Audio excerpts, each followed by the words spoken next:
Hindi pa rin maubos-ubos ang mga nasasabat na droga at iba pang kontrabando sa New Bilibid Prison sa Muntinlupa. Kanina, nagsagawa ng buy-bust operation sa loob mismo ng medium security compound. Ayon sa Bureau of Corrections, mismong mga prison guard ang nagpapasok ng droga. Live mula sa Muntinlupa City, may report si Marisol Abduraman. Marisol? Jessica, hindi na nga bago itong mga isinasagawang clearing operations sa Oplan Galugad nga na kung tawagin na isinasagawa nga sa mga kulungan. Pero ang nakalulungkot, although again hindi nakakagulat, na isasagawa ang mga buy-bust operation na karaniwan lang naman natin nalalaman na isinasagawa sa mga komunidad. Pero sa ngayon, sa pagkakataon ito, Jessica, nangyari ito sa loob mismo ng medium security compound ng New Bilibid Prison. Patunay lamang na talagang malaya nga ang kalakaran ng illegal na droga sa loob ng mga piitan. Ginalugan ng pinagsanib na puwersa ng NCRPO at Bureau of Corrections ang dormitoryo ng mga inmate ng medium security compound dito sa New Bilibid Prison. Ito'y matapos makuhanan ng 6 na bulto ng shabu na nagkakahalaga ng 60,000 piso ang 5 inmates sa isinagawang buy-bust operation sa loob mismo ng medium security compound. Ang buy-bust, ikinasa ng Northern Police District ng NCRPO. Matapos suyurin ng mga dormitoryo, may mga nakuha pang mga bulto ng shabu, di pa matukoy na halaga ng pera at samot-saring kontrabando. Kabilang ng cellphone, appliances, gaya ng telebisyon at videoke, uniforme ng pulis. Na-recover din ang iba't ibang bladed weapon, kabilang na ang katana. Ito'y joint operation ng NCRPO. Actually, ang information ay galing sa isa sa mga district directors.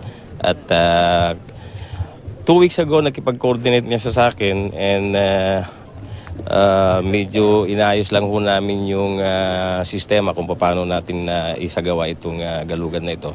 Sa impormasyong nakuha ng Bucor, galing mismo sa mga prison guard o kung hindi man sila ang nagpapasok ng shabu sa kulungan. Given yun maski anong gawin mong ganda ng facility, kung yung personnel na nagugwardya, sila rin ang in cahoots, talagang mahirap pigilan. Pag-aaralan ng mga otoridad ang hawak nilang blue book na naglalaman ng listahan ng mga katransaksyon ng mga preso dito. Isa sa ilalim naman sa forensic analysis ang mga na-recover nilang cellphone para malaman kung sino-sino pa ang mga kausap at katransaksyon ng mga nakakulong dito.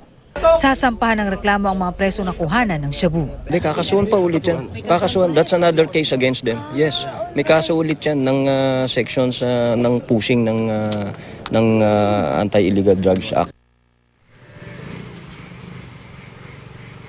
Jessica, actually nasa 200,000 daw initially ang nadila na dapat sana ay bibilhin ng mga nagkunwaring buyer kanina sa loob. Pero dahil nagkulang daw yung buy-bust money na ginamit nga ng mga operatiba, so umabot lamang ito sa 60,000. But alam nila na merong daw worth 200,000. In fact, mas mahigit pa nga raw yan ang available na shabu na ready mabili anytime dito sa loob. Kaya naman inisa-isa nila ito kanina, pero dahil dumilim na rin at talagang pahirapan din. Dahil imagine mo na lang, Jessica, 6,000 itong mga inmates dito sa medium security compound na kailangan isa-isa na itinigil na rin ito ng mga authority. Ito ngay pinagsanib ng puwersa ng Bucor at ng NCRPO. Pero hindi raw ito nangangulugan na tigil operasyon na ito dahil sunod-sunod na raw ito kanilang gagawin clearing operations. Jessica. Okay, Marisol, i-clarify lang natin, ang New Bilibid Prison sa Muntinlupa merong maximum, merong medium security compounds. Ang madalas po na sentro ng mga operasyon pag may nire-raid dyan at yung talagang mahigpit na binabantayan yung maximum security compound. Itong medium security compound, parang ngayon lang yata may update na pati pala dito meron ding mga droga. That's right, Jessica. Alam natin na talagang napakamainit ng mga authorities dito nga sa maximum security compound. Lalo na nga nang pumutong itong balita na talagang malaya ang transaksyon doon. Alam naman natin, nababalitaan natin na almost everyday alternate nga na gawin ang mga Oplan Galugad dito. Pero tama ka, atin mismo na obserbahan yan na akala nga natin first time ito. But the latest na meron sila sa record na ginawa nilang Oplan Galugad ay May 31 pa at ngayon lang ito nasundan. So akala lang natin all the while na doon lang talaga ganun karampant. Pero sabi nga ng mga authorities kanina dito, if you have ready money na 2 million, anytime may makukuha kang shabu na worth 2 million dito sa loob ng medium security compound. At ating linawin ito dito, Jessica, yung nakakulong yung may mga may mga convicted na ito na 20 years at pababa ang kanilang mga parusa. Na kumpara naman doon sa 20 years at pataas doon sa maximum security compound. Kaya nga maliban doon sa mga Oplan Galugad kanina, nung naging successful nga itong isinagawang bypass, itinuloy-tuloy na nila ang Oplan Galugad, lalo na nung na-confirm nga nila na meron palang ganun pala karami na Shabu na ready anytime kung meron kang pera na ready pambili rin dito sa compound, Jessica. Yung maximum, yun ang binabantayan ngayon ng PNP SAF, no? Itong medium security under NBP pa rin yung supervision nito. Pero ang nag-grade ngayon ay, tama ba, NCRPO, yung pulis ng Metro Manila mismo ang pumunta na riyan at sila na ang nagsagawa nitong raid at pagkumpiska ng mga kontrabando? That's right, Jessica. No, hindi ito Bucor na lamang pero ito yung pinagsanib na puwersa ng NCRPO. Mangyari kasi, Jessica, ang nagsagawa talaga ng bypass operation ay Northern Police District. Sa kanila kasi lumapit ang asset. Trinabaho nila ito ng ilang linggo at nung naging successful nga kaniyang bypass operation, syempre tinag na rin nila ang tulong ng iba pang district ng NCRPO at yung mga kasalukuyan nga na nasa 131 lamang na prison guard na kasalukuyang nagbabantay dito. So considering the figure here, no, yung number ng inmates na nasa 6,000, talagang kulang na kulang sila.